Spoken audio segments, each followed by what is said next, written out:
पर। तो हेलो मेरे यार, आई एम सुप्रीम के इस अमेजिंग एपिसोड में आप सभी लोगों का स्वागत है। तो इस बार जिन्होंने मेंबरशिप लिया है उनमें है सचिन गिरी, मोहन कुमार, मैट डी और एनिमेशन सीरीज। और जिन लोगों ने रीज्वाइन किया है जिनमें है एक सौरभ जिन्होंने डायमंड लिया है और एक जसवंत प्रीत। आप दोनों भाइयों ने रीज्वाइन किया है और इस तरीके से सपोर्ट दिखाने के लिए वेरी वेरी थैंक्स। तो आइए हम लोग स्टोरी स्टार्ट करते हैं। तो जैसा कि हम सभी लोगों ने लास्ट एपिसोड में देखा था कि जो लियन है वह एल्डर को बुरी तरीके से धमकाते हुए कहता है कि आ जाओ, क्यों ना हम टेक्निक्स का कुछ आदान प्रदान करें, थोड़े से नॉलेज को बढ़ाएं। और इस एपिसोड की शुरुआत गैंगविंड वाले उस एरिया से दिखाया जाता है जहाँ के चारों ओर के नज़ारे को देखते हुए लियन कहता है कि ऐसा लगता है कि इस जगह को होली क्षेत्र के लोगों के द्वारा काफ़ी सावधानीपूर्वक साफ कर दिया गया है। जाहिर तौर पर यहाँ जितनी मूल्यवान चीज़ बची थी वे ले जा चुके हैं और यहाँ जो बची है वे केवल दीवारों पर बने ये कुछ चित्र हैं जिन्हें भी अच्छे तरीके से बर्बाद कर दिया गया है, जिसके बदौलत मैं इन्हें बिल्कुल भी समझ नहीं पा रहा हूँ और ना ही इन्हें जोड़ पा रहा हूँ। लेकिन कुछ कुछ चीज़ों को देखकर यह पता चल रहा है कि ये जो ड्राइंग्स है ये किसी एशियंट घटना को दर्शाते हुए दिखाती है और यदि इन चीज़ों को भारी तौर पर क्षति नहीं पहुँचाया गया होता तो इन्हें समझना आसान होता। लेकिन ऐसा प्रतीत होता है इस पूरे बड़े से एरिया को केवल एक ही अटैक में नुकसान पहुँचाया गया है, क्योंकि यहाँ पर जो तबाही मची है वह मौजूदा कुछ छोटे लेवल पर मची है। मतलब कि ऐसा अटैक जैसे बड़ा सा एक अटैक होता है तो कुछ एक एरिया पर पड़ता है प्रभाव, बाकी एरिया खाली हिलता डुलता है। और हम देखते हैं यहाँ पर एल्डर युवान अपने मुंह को छिपाकर गुनगुना रहे होते हैं, मतलब कि इनके दिमाग में बहुत कुछ चल रहा है, इन्हें बहुत कुछ पता है लेकिन ये बोलना नहीं चाहते हैं। और इसके इस तरीके की हरकत को देखकर लियन अपने पास से फिर डिमोनिक ट्रेजर को निकालते हुए यार खांसता है। तभी एल्डर कहता है वही तुम बहुत ही एरोगेंट होते जा रहे हो, मैंने तुम्हें पहले ही समझाया था। इस जगह को होली क्षेत्र के द्वारा अवशोषित कर लिया गया है, मतलब अच्छे तरीके से एब्जॉर्ब कर लिया गया है, देख लिया गया है, टटोल लिया गया है और इसे लाइब्रेरी पवेलियन में दर्ज कर दिया गया है। अगर तुम यहाँ पर अपने वेपन से कुछ भी करने की कोशिश करते हो तो यह बहुत ही खराब हो सकता है। यहाँ तक कि इस जगह की जांच कर जो एल्डरों ने पता लगाया था वह यह था कि यहाँ पर एक तरीके से गैंगविंड को कैद कर रखा गया है। अगर यहाँ किसी भी तरह की तबाही मस्ती है तो बहुत ही बड़ा नुकसान होगा। और मैं बता दूं यहाँ पर जो गैंगविंड की ऊर्जा है वह बहुत ही असंतुलित है और वह यहाँ पर समय समय पर रिलीज होती रहती है और प्रीमोडियल लाइट को भी क्रिएट करती है। उस क्षण की बात की जाए जब यहाँ पर गैंगविंड आया था तो यहाँ के लोगों ने उसे नष्ट करने के बजाय उसे कैद करके रख दिया और उसे यहाँ पर समाहित कर दिया ताकि वह इस एरिया को और तबाह ना कर सके। ऐसा ही उन्होंने यहाँ पर बने चित्रों के द्वारा पता किया था। अनगिनत युगों में यहाँ पर वह जो हवा है कैद अभी तक सुरक्षित तौर पर रहा है और तुम यहाँ तबाही मचाने की सोच रहे हो। तभी हम देखते हैं लियन बोलता है क्या गैंगविंड को यहाँ पर एक बैरियर में कैद कर देना, आखिरकार कैसे, उसे कैद क्यों किया गया? अगर उसे कैद किया जा सकता था इसका मतलब उसे वे लोग अपने शक्ति से तबाह भी कर सकते थे, तो उन्होंने उसे तबाह क्यों नहीं किया और उसे कैद करने का काम क्यों किया? सीधे तौर पर उसे खत्म ही कर देते और सारी समस्या खत्म कर लेते। यह सुन एल्डर भी अपने मन में कहता है इस बच्चे की बात तो सही लग रही है, लेकिन यहाँ पर रहने वाले लोगों ने ऐसा क्यों किया या इसके बारे में मुझे भी पता नहीं है।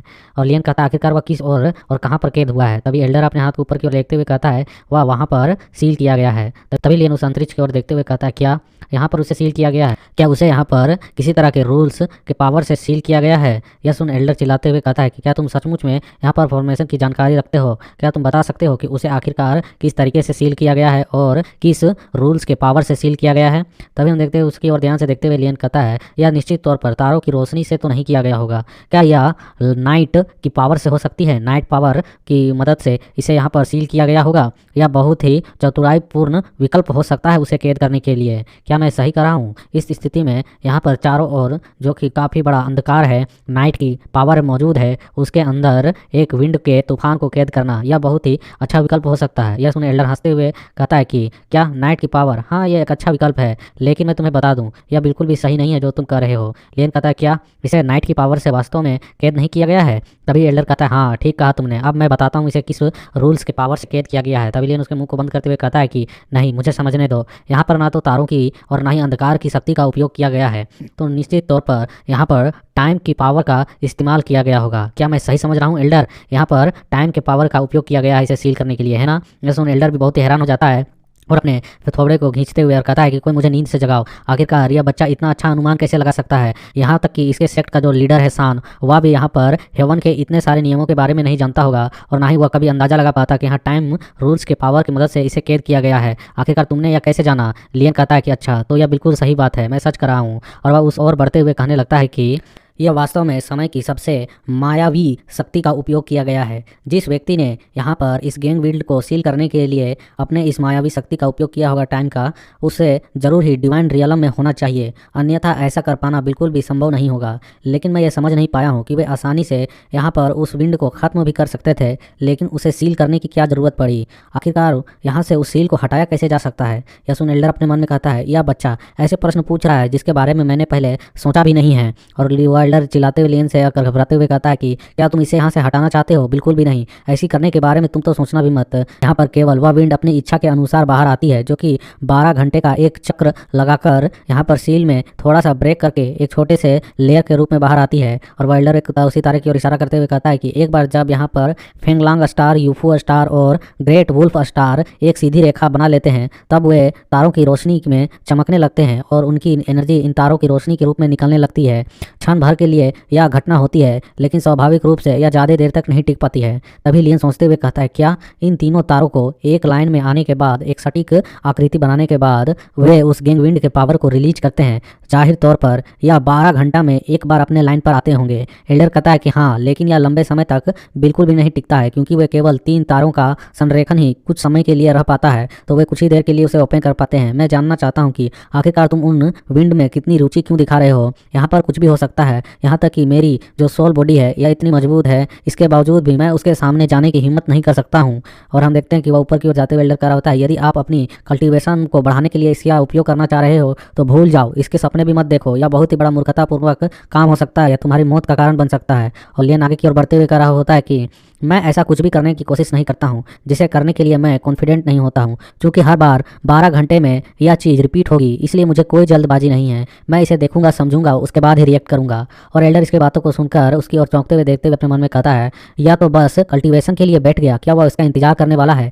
ऐसी शांति तरीके से वह इतनी जल्दी कल्टीवेशन के लिए कैसे बढ़ सकता है? वह बातचीत करते हुए अचानक यहाँ पर अपने कल्टीवेशन में खो गया, यह कैसे संभव हो सकता है? आखिरकार यहाँ पर क्या हो रहा है, मैं देख क्या रहा हूँ? और हम देखते लिए ना अपनी साधना में डूब चुका होता है, कल्टीवेट कर रहा होता है, और उसकी ओर देखकर एल्डर अभी भी अपने मन में कर रहा होता है, जिस क्षण उसने यहाँ पर कल्टीवेशन करना चालू किया उसी क्षण वह यहाँ से, मतलब कि इस बाहरी दुनिया से अपने कॉन्टेक्ट को खो चुका है and even earth and heaven में विलीन हो चुका है, और वह एक डीप कल्टीवेशन में जा चुका है। उसे देखने पर मुझे बिल्कुल एक एशियंट डीमन की भावना अपने अंदर पैदा होती है। ऐसा लगता है जैसे मैं किसी मॉन्स्टर कल्टीवेटर को देख रहा हूँ।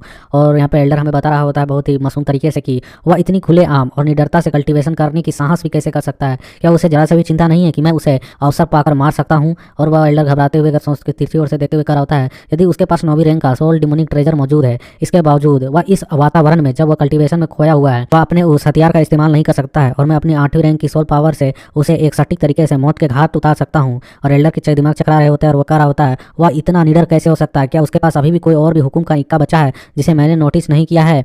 और वह उसे मासूम तरीके से देख रहा होता है, लियन कल्टीवेट कर रहा होता है, और हम देखते इसी तरह काफी ज्यादा समय वहां पर बीत चुका होता है, और हमारा सीन शिफ्ट हो जाता है। हमें वर्ल्ड गॉड मोमेंटम के अंदर का सीन दिखाया जाता है, जो कि माउंट फंग कून एरिया का होता है, जहाँ एक ट्री को देखते जो पूरी तरह से सूख चुकी होती है। और लियन उस ओर जाते हुए कह रहा होता है, यह जो स्थिति है बिल्कुल मेरी शुरुआती कल्पना से भी बहुत खराब है। यहाँ पर मुझे इस जगह को देखकर ऐसा महसूस हो रहा है कि मैंने हजारों शत्रुओं को मार तो दिया, लेकिन 800 शत्रु और बढ़ा लिए हैं। हम बिल्कुल भी इस प्रकार की स्थिति में नहीं हैं। यहाँ पर वर्ल्ड गॉड स्मारक की स्थिति बहुत ही खराब है। मैं यहाँ पर इसे किसी भी तरीके से रिकवर करवाना चाहता हूँ, लेकिन इसके लिए मुझे काफ़ी मेहनत करनी पड़ेगी। और हम देखते हैं यहाँ पर लियन किसी तरह के फॉर्मेशन को बिछाने लगता है और अपने पास से पोटली से काफ़ी सारे प्रीमिडियल स्टोन्स को निकालने लगता है, जिसके बारे में राइटर बताता है कि यह कियान वुडी का और किंग लुओ का पॉकेट है, जिसमें काफ़ी सारा मनी रखा हुआ है, प्रीमिडियल स्टोन्स रखा हुआ है। और लियन वहाँ पर उन प्रीमिडियल्स का स्टोन्स का बवंडर बना देता है, चक्रवात जैसा, जिस एनर्जी को महसूस करके उसके अंदर मौजूद सारे कल्टीवेटर वहाँ पर पहुँच जाते हैं। और ढूंढ भी आते हुए कहता है, ओहो, आखिरकार तुम आ ही चुके हो, तुम्हारे पास सचमुच में काफ़ी अच्छा रिसोर्स है बच्चे। यदि तुम यहाँ पर शीघ्र नहीं आते और इन स्टोनों को यहाँ पर इस तरीके से नहीं बिखेरते इसके एनर्जी को, तो मैं कुछ ही समय में सूख कर कांटे सा हो जाता और एक सूखा लाश बनकर रह जाता। लेकिन तुम यहाँ पर बिल्कुल सही समय पर आए हो। और हम देखते हैं वह बहुत ही तेजी के साथ उन प्रीमिडियल स्टोन्स की ओर अपना झपट्टा मारने के लिए बढ़ता है और कहता है कि प्रीमिडियल स्टोन्स आ जाओ, मैं बहुत ही भूखा हूँ। तभी लियन उसके टांग को पकड़ते हुए कहता है कि यह वर्ल्ड गॉड मोमेंटम को ठीक करने के लिए है। अभी हमारी समस्याएं बिल्कुल भी सोल्व नहीं हुई हैं। हमें इसे अवशोषित नहीं करना है, बल्कि इसकी मदद से और भी पावरफुल चीज़ को एब्जॉर्ब करवाना है। इस प्रीमिडियल स्टोन का इस्तेमाल यहाँ पर हम फॉर्मेशन को बिछाने के लिए करने वाले हैं। अब मैं जैसे जैसे सिखाऊंगा तुम लोगों को वैसे वैसे फॉर्मेशन को एक्टिवेट करके रखना है। यह सुनने के साथ नीचे एक खड़े बाल वाला कल्टीवेटर कहता है कि क्या तुम यहाँ पर गैंगविंड एरिया की बात कर रहे हो? तुम उसे कैद करने वाले फॉर्मेशन की बात कर रहे हो? आखिरकार तुम उसे कैसे कब्जा कर सकते हो? तभी लियन कहता है कि यदि मैं यहाँ पर वर्ल्ड वन मोमेंटम की शक्ति का इस्तेमाल करूँ और इसकी पूरी पावर को खो भी दूँ उसे हासिल करने में, तो अभी मेरे पास अर्थ सॉइल मौजूद है जिसकी वजह से मैं इसे दोबारा थोड़ा सा जिंदा कर सकता हूँ। बस मुझे तुम लोगों की मदद चाहिए, जिसके बाद मैं सफलतापूर्वक उस गैंग विंड को एब्जॉर्ब करवा सकता हूँ अपने इस ट्रेजर को। यह सुना हुआ कल्टीवेटर कहता है कि आखिरकार हम आपकी मदद क्यों ही करें? तुमने यहाँ पर हमें कैदी बनाकर रखा है जबकि तुम यहाँ पर हमें ऑर्डर दे रहे हो। और हम देखते हैं यह सुनकर लियन कहता है कि क्या मैं तुम्हें यहाँ पर ऑर्डर दे रहा हूँ? क्या तुम लोगों ने यहाँ पर रखकर कैदी जैसे व्यवहार किए हैं उसे फील किया है? तुम यहाँ पर जाहिर तौर पर बाहर की तुलना में काफ़ी अधिक कल्टीवेट कर पा रहे हो और बाहर की तुलना में ज़्यादा यहाँ पर लाभ पा रहे हो। क्या तुम इसे निश्चित तौर पर भली भांति नहीं जान पा रहे हो? यह सुनकर उनकी भी बोलती बंद होती है कि हाँ यार, हमने यहाँ पर काफ़ी सारी एनर्जी का उपयोग तो किया है कल्टीवेट करने को खुद में। और ये वही बंदे हैं जिन्होंने लियन से पंगा लेने के लिए आए थे और लियन ने इनको वर्ल्ड वन मोमेंटम के अंदर खींच के ले आया और फंसा के रख दिया है। बेचारा बाहर भी नहीं जा सकते हैं जब तक कि मार्शल सोवरेन में नहीं पहुंचते हैं। और यहाँ पर लियन कहता है इसके अलावा एक बार जब आप मार्शल सोवरेन लेवल के पीक पर पहुंच जाएंगे तो स्वाभाविक तौर पर आप अंतरिक्ष को चीरते हुए यहाँ से निडरता से निकल सकते हैं ना। यह सुनकर हम देखते हैं वाइल्डर कहता है चलो बस करो, इतनी तारीफ करने की आवश्यकता नहीं है कि हम उस लेवल पर पहुंच सके अभी फिलहाल। बस हमें बताओ कि हम तुम्हारी मदद कैसे करेंगे, उस फॉर्मेशन को कैसे सेटअप करेंगे। यह सुन यहाँ पर बगल में हेड टोपी पहने हुआ बंदा अपने मन में कर रहा था, इसे देखो तो जरा, यह कितना एक्साइटेड हो रहा है उस फॉर्मेशन को सीखने के लिए और दिखावा कर रहा है कि उसे यहाँ पर बस मदद करनी है। और फिर हमें राइटर बताता है कि गु फेंग की मृत्यु के बाद 15 साल बीत चुके हैं, लेकिन इस दौरान लियन महाद्वीप के शीर्ष मतलब कि टॉप लेवल के एक्सपर्ट्स के बीच हुए परिवर्तनों के बारे में बिल्कुल भी नहीं जान पाया है। अब उन्हें युआन गाओ हान की मदद से मतलब इस एल्डर की मदद से यह सारी जानकारी मिल रही है और युआन हाओ ने जाहिर तौर पर बिना किसी हिचकिचाहट के सारे चीज़ों को साझा किया है लियन के साथ। और हम देखते हैं लियन अपने पास प्रीमिडियल स्टोन को लाता है और उसे एब्जॉर्ब कर लेता है और उसे एक नॉर्मल से पत्थर में चेंज कर देता है। यह देख एल्डर अपने मन में कहता है इस बच्चे के साथ बात करने से ऐसा लगता है कि वह मेरे किसी ओल्ड फ्रेंड की फीलिंग को दे रहा हो। ऐसा लगता है कि उसकी उम्र, उसकी संस्कृति और उसकी स्थिति बिल्कुल मुझसे मतलब कि मेरे एक फ्रेंड की तरह मैच करती है जो कि मेरे एज का बराबर और पावरफुल बंदा हो। तभी वह देखता है लियन की इस तरीके के टेक्निक को एब्जॉर्ब करते हुए हैरान होता है और हम देखते हैं लियन उस पत्थर के एनर्जी को एब्जॉर्ब करने के बाद उसे फेंक देता है। इस तरह काफ़ी पत्थर बाहर में जमा होते हैं और लियन की ओर देखकर वाइल्डर अपने मन में कह रहा होता है कि लियन की जो प्रीमिडियल स्टोन को एब्जॉर्ब करने की गति है यह तो बहुत ही भयानक है। वह इतनी तेजी से कैसे उसे एब्जॉर्ब कर पा रहा है। और लियन फिर से एक प्रीमिडियल स्टोन को थैली से निकाल रहा था तभी एल्डर कहता है वही आखिरकार तुम किस टेक्निक का उपयोग कर रहे हो जो तुम इतनी जल्दी इन प्रीमिडियल स्टोन्स को एब्जॉर्ब कर पा रहे हो? तभी लियन कहता है कि आखिरकार तुम क्या कह रहे हो? क्या तुम इससे नहीं जानते हो? या जाहिर तौर पर मैं इसकी एनर्जी को निकाल कर अपने मेरिडियंस में डायरेक्ट अपने कोर तक पहुंचा रहा हूँ। क्या तुम इसे नहीं समझ पा रहे हो? और लियन अपने मन में कहता है कि यदि यहाँ पर गैंग विंड को पकड़ने की बात नहीं होती तो निश्चित तौर पर मैं यहाँ पर अपने उन सारे हजारों प्रीमिडियल स्टोनों को एक साथ बाहर निकाल कर एब्जॉर्ब कर लेता। तब तो लगता है तुम्हारा प्राण निकल जाता इतनी तेजी से उन्हें एब्जॉर्ब करते हुए देखकर। और वह एल्डर करा होता है लियन से कि आखिरकार तुम किस एक्सपर्ट टेक्निक का इस्तेमाल कर रहे हो? इसे देखने पर मुझे एक जानी पहचानी टेक्निक याद आ रही है। लियन कहता है क्या? आखिरकार कौन सी टेक्निक? तभी वह एल्डर सीरियस होते हुए उसकी रंगोली दिखाते हुए कहता है कि यह जो है द ग्रेट मार्शल सोवरेन गु फेंग की किवाई टेक्निक से काफी मिलता जुलता प्रतीत होता है। सुनने के साथ ही लियन हड़बड़ा जाता है और हंसते हुए कहते हैं आखिरकार क्या क्या कर रहे हो तुम? हम मेरा टेक्निक उससे मिलेगा वो ग्रेट गु फेंग से, लॉर्ड गु फेंग से? आखिरकार वो तो उनकी टेक्निक तो लुप्त हो चुकी होगी है ना? तभी हम देखते हैं एल्डर कहता है क्या उसकी टेक्निक लुप्त हो चुकी है? तुमसे ऐसा किसने कहा? उसकी मरने के बाद उसके स्टूडेंट है जिन्होंने उसके टेक्निक को अपने पास ऑन तो जरूर ही किया होगा। यहाँ तक कि 15 वर्ष पहले उसकी मृत्यु के बाद भी कम से कम उनके कुछ स्टूडेंट हैं जो अभी काफ़ी पावरफुल स्थिति में मौजूद हैं। तभी हम देखते हैं कि जो लियन होता है उसके सामने जाते हुए कहता है ओहो, क्या तुम्हें उनके बारे में सारा कुछ पता है? और ऐसा लगता है कि होली क्षेत्र के लोगों ने उन्हें अपनी ओर मिलाने की और लुभाने की कोशिश नहीं की है। यह सुन एल्डर चौड़े होते हुए कह रहा होता हमारे होली क्षेत्र में दुनिया भर के कई मार्शल आर्ट लोग मौजूद है और हमारे लिए मार्शल आर्ट पूजनीय है। आखिरकार हम इस तरीके का घिनौना काम क्यों ही करेंगे? किसी के टेक्निक को जानने के लिए अपने में उन्हें क्यों ही मिलाएंगे? ऐसा तुच्छ काम हम बिल्कुल भी नहीं करते हैं। यह सुन लियन उसके पास जाते हुए डार्क लुक देते हुए कहता है क्या तुम अपनी कसम खाकर यह बात कह सकते हो जो तुमने अभी कही है कि तुम लोग इस तरीके के काम को बिल्कुल भी नहीं करते हो? तो मुझे तुम पर भरोसा हो जाएगा। एल्डर यहाँ पर पसीने छूटते हुए कहा है तुम आखिरकार बच्चे क्या ही समझोगे हम जैसे लोगों की बातें?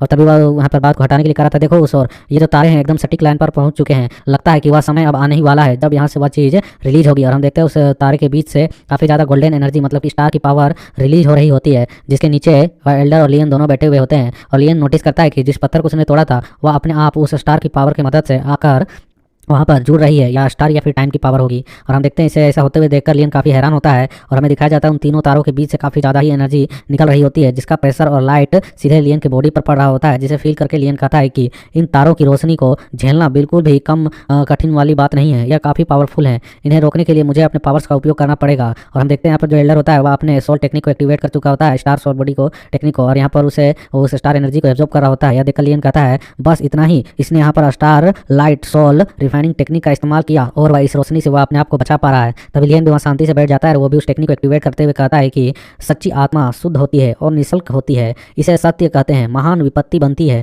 ऐसे ताकत को पाने के लिए। अर्थ के हेवन के सूर्य और चंद्रमा और तारे एक माध्यम बन जाते हैं एकता को प्राप्त करने के लिए। और हम देखते हैं तभी लियन के चारों ओर से यहाँ पर उसका भी अपना एक सोल बैरियर बन रहा होता है, इसकी भी सोल पावर रिफाइन हो रही होती है उस स्टार लाइट की पावर की मदद से, और उसके पावर्स को फील करके यहाँ ड्रैगन खुश होते हुए कहा होता है क्या असाधारण टेक्निक है, सचमुच में गुफयांग आप बहुत ही भाग्यशाली हैं, तुम्हारी जो टेक्निक है वह काफ़ी ज़बरदस्त है, तुम यहाँ पर सोल पावर को अवशोषित कर रहे हो और सारा मलाई सारा आनंद मेरे सोल बॉडी को मिल रहा है, यह पूरी तरह से रिकवर हो रहा है, यह मुझे काफ़ी अच्छी फीलिंग दे रहा है, सचमुच में यह स्टार लाइट संशोधन टेक्निक तुम्हारे डिवाइन सोल टेक्निक को टक्कर देने के लायक है। और हम देखते हैं एलियन कह रहा होता है उस एल्डर से कि आत्मा की शक्ति को पुनः प्राप्त करने के लिए तारों के प्रकाश को अवशोषित करने की विधि, और फिर वह कहता है कि मुझे फिर कभी भी अपने आत्मा के पावर्स को बढ़ाने के लिए किसी भी तरह के पिल्स की आवश्यकता नहीं पड़ेगी।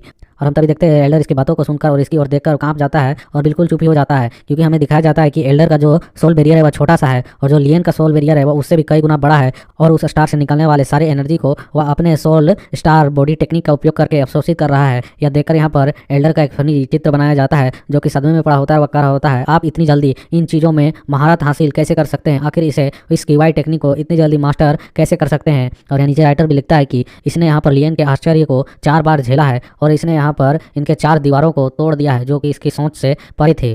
जो भी ये सोचता था लियन उसके परे निकल जाता था भाई। तो यहाँ पर इसका ये एपिसोड खत्म होता है। क्या करेगा क्या नहीं करेगा हमारा बंदा कोई कुछ नहीं कर सकता है। तो तब तक के लिए tata bye bye, like share comment and support.